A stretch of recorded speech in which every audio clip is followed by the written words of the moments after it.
नमस्कार दोस्तों, मैं अंकुर उपाध्याय स्वागत करता हूं आप सभी का आपके अपने YouTube channel share market analysis में।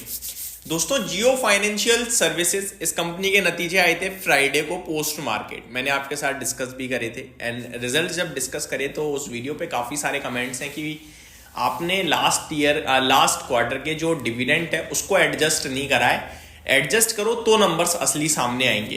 तो पहले मैं आपको बताना चाहूंगा दोस्तों कि आपका ये सुझाव मुझे बहुत पसंद आया, क्योंकि मैंने एक्चुअली में नहीं देखा था, बट यहाँ पे मैंने तो नहीं देखा था, वो तो छोड़ो। ये आपको बताना चाहूंगा दोस्तों कि जो डिविडेंड इनकम होती है ना, वो नॉर्मल अदर इनकम में आती है। और जब कंपनी का प्रॉफिट आता है, ध्यान से समझो, जियो फाइनेंस को थोड़ी देर के लिए भूल जाओ, सारी कंपनी जब भी किसी कंपनी के डिटेल में रिजल्ट्स पढ़ रहे होगे तो आप जरूर देखिएगा, क्योंकि मैं मल्टीपल स्टॉक्स के रिजल्ट्स कवर करता हूं कभी कभार एक ही वीडियो में। तो मैं मोटा मोटी जो हेडलाइन होती है वो आपके साथ शेयर करता हूं। आपके पास अगर कोई शेयर है, आप जब उसके रिजल्ट्स पढ़ोगे तो आप डेफिनेटली डिटेल्स में पढ़ते होगे, है ना। तो जब डिटेल में नंबर्स पढ़ते हो ना, तो वहां पे एक ऑप्शन, एक ब्रैकेट होता है दोस्तों अदर इनकम का। उस अदर इनकम में हमेशा दो तरीके की इनकम होती है, एक नॉर्मल अदर इनकम और एक एक्सेप्शनल आइटम।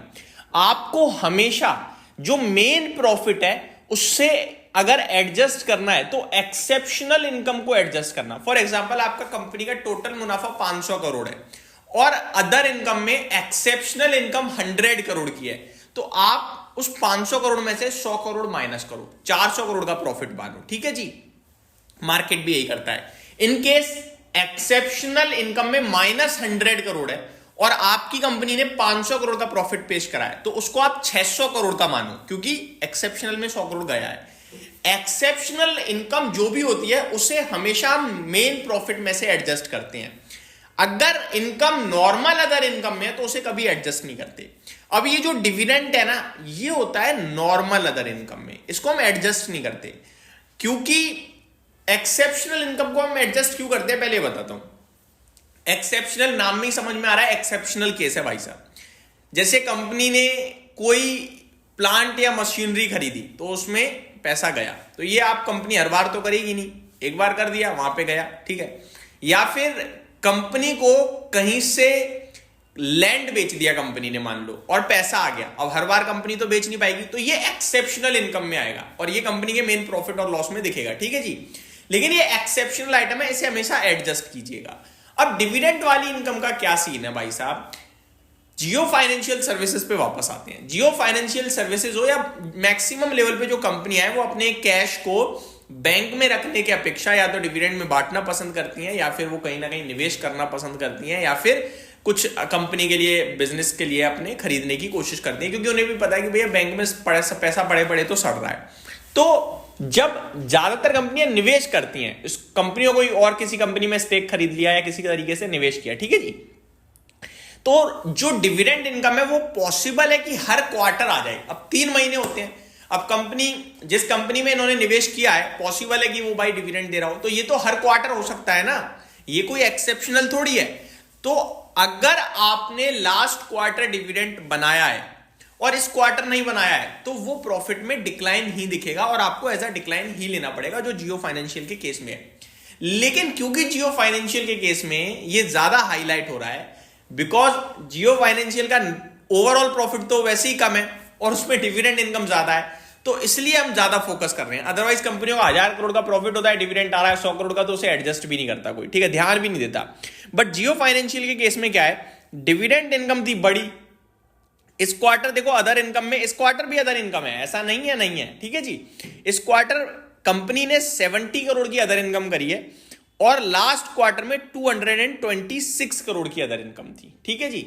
तो अगर आप मोटा मोटी देखें तो इस बार करीब करीब जो कंपनी है वो 160 करोड़ का एडिशनल कम करते हुए दिखिए प्रॉफिट अदर इनकम में, ठीक है। पिछली बार 226 करोड़ था, इस बार 70 करोड़ है, तो ये थोड़ा सा डिफरेंट है। अब मैं आपको बताऊं ओवरऑल लेवल पे, तो कंपनी के नंबर्स तो खराब हैं, बट क्योंकि आप कह रहे हो भाई आप डिविडेंड इनकम नहीं हटा रहे हो, ये है वो है, तो मैं आपको बता दूं, अगर इसको नहीं भी देखोगे ना, तो सेल्स कंपनी की टूटी है दोस्तों। सेल्स की बात करें तो वहां पे आपको गिरावट देखने को मिल रही है काफी हैवी। प्लस अगर आप नॉर्मली देखें तो ऑपरेटिंग प्रॉफिट ऑपरेटिंग प्रॉफिट में भी गिरावट आई है, मार्जिन्स में भी डिप आता हुआ दिखा है, और अदर इनकम वैसे तो हम इसे एडजस्ट करेंगे नहीं क्योंकि ये नॉर्मल है, बट फिर भी अगर आप इसे एडजस्ट भी कर दो तो भी कंपनी का मुनाफा काफी हैवीली टूटा है। तो ये बार इस क्वार्टर के नंबर तो थोड़े से वीक लग रहे हैं मुझे, जो क्लियर कट मैंने आपके साथ शेयर भी किया था फ्राइडे।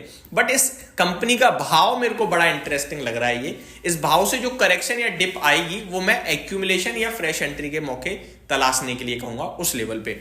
तो उम्मीद करता हूं जियो फाइनेंशियल के साथ साथ आप आगे भी ना, जब किसी कंपनी के नतीजे पढ़ोगे तो अदर इनकम में जरूर चेक करोगे कि नॉर्मल अदर इनकम है या एक्सेप्शनल है। अगर एक्सेप्शनल है तो उसे एडजस्ट करो मेन प्रॉफिट और लॉस से, अदरवाइज उसको कंसीडर करो। नॉर्मल अदर इनकम हर बार कंसीडर होती है, क्योंकि अगर आप किसी भी कंपनी को देखोगे ना, नॉर्मल अदर इनकम हमेशा आती है, कभी माइनस में आएगी कभी पॉजिटिव में आएगी, क्योंकि वो इन्वेस्टमेंट होती है। अब मैं जियो फाइनेंशियल की ही बात करूं, देखो सितंबर 2023 में भी 218 करोड़ का इनका अदर इनकम आया था, सितंबर में 226 करोड़ का भी आया। तो सितंबर में आई थिंक रिलायंस हमेशा डिविडेंड दे देता होगा, तो वो उनका हर बार ही आ जाता है।